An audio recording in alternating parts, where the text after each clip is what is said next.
Ma Chao. Ce nom, il évoque tout de suite la bravoure, la légende, une figure quasi mythique de l'ère des Trois Royaumes en Chine. Mais, et si cette image parfaite du guerrier magnifique n'était qu'une façade? Car derrière le mythe se cache une histoire bien plus sombre, celle d'un homme dont l'ambition a peut-être tout anéanti sur son passage. C'est la question qu'on va se poser. Ma Chao, ce héros loyal qu'on admire, ou alors l'artisan de la chute de sa propre famille. Parce que quand on se penche sur les archives historiques, eh bien, elles racontent une histoire bien différente. Pour bien comprendre, commençons par la version que tout le monde a en tête. L'image populaire de Ma Chao, c'est celle d'un paragon de vertu, d'un guerrier surpuissant, bref, un personnage presque trop parfait pour être vrai. Et là, le contraste est absolument saisissant. D'un côté, on a le héros de fiction, noble, juste, et de l'autre, l'homme des chroniques historiques, téméraire, terriblement ambitieux, au point de sacrifier ce qu'il y a de plus sacré, sa propre famille. Dans le célèbre roman Les Trois Royaumes, c'est une véritable superstar. On le surnomme Ma Chao le Magnifique. Il est décrit avec une armure d'argent étincelante, en visage parfait, en gros, le héros tragique par excellence, dont toute la vie tourne autour d'une seule chose, venger son père, qui aurait été lâchement assassiné par le grand méchant de l'histoire, Cao Cao. Bon, ça, c'est pour la légende. Maintenant, accrochez-vous, on passe à l'histoire, la vraie. Et c'est là que tout bascule. Tout part d'un seul événement qui va définir toute sa vie, et ce n'est pas celui qu'on croit. On est en 211. Ma Chao décide de lancer une rébellion contre Cao Cao. Pourquoi? Parce qu'il a peur que Cao Cao n'envahisse son territoire. Alors, il prend les devants, il attaque le premier. C'est un coup de poker militaire très audacieux. Oui, mais voilà, il y a un mais. Une question absolument cruciale. Pendant qu'il se lance dans cette rébellion, où se trouve son père, Ma Teng? Et la réponse, elle fait froid dans le dos. Son père, mais aussi ses frères, tout son clan, on parle de plus de 200 personnes, eh bien ils vivent dans la capitale de Kokao. En réalité, ce sont des otages politiques qui garantissent la loyauté de la famille Ma.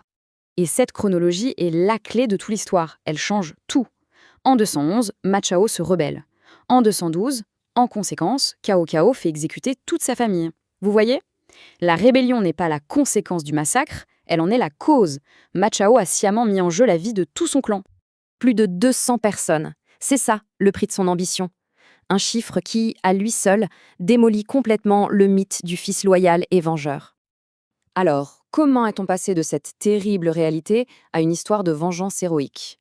Eh bien, une grande partie de la légende a été forgée autour de la fameuse bataille du col de Tong, un événement qui a été, disons, très romancé. Ah, le roman nous régale. Un duel titanesque, une course-poursuite où Cao Cao, pour ne pas être reconnu, doit se couper la barbe. Des scènes devenues iconiques qui ont construit la légende de Ma Chao. Sauf que tout ça est purement fictif. La réalité est beaucoup moins spectaculaire. Ma Chao n'a pas été vaincu par la force, mais par la ruse. Un conseiller de Cao Cao a simplement semé la zizanie entre Ma Chao et ses alliés et sa coalition s'est effondrée de l'intérieur. La preuve que c'était un guerrier exceptionnel, mais un piètre politicien. Et sa chute est loin d'être terminée. L'année suivante, un autre événement, souvent oublié, va sceller son destin pour de bon, le siège du château de Jin. Ce qui s'est passé là-bas est un terrible cycle de trahison. D'abord, Ma Chao promet d'épargner les défenseurs de la ville s'ils se rendent. Ils ouvrent les portes, et là, il trahit sa parole et exécute leur chef. En représailles, les hommes de sa victime lui tendent en piège, reprennent la ville et y massacrent sa nouvelle femme et son jeune fils. Sa propre cruauté a directement provoqué la perte de sa seconde famille. Après ça, c'est la fin. Ma Chao a tout perdu. Sa famille, une deuxième fois, et ses terres. Il n'est plus un grand seigneur de guerre. Il devient un réfugié, forcé de servir d'autres maîtres. Son dernier grand fait d'armes est presque ironique. En 214, il rejoint le seigneur de guerre Liu Bei.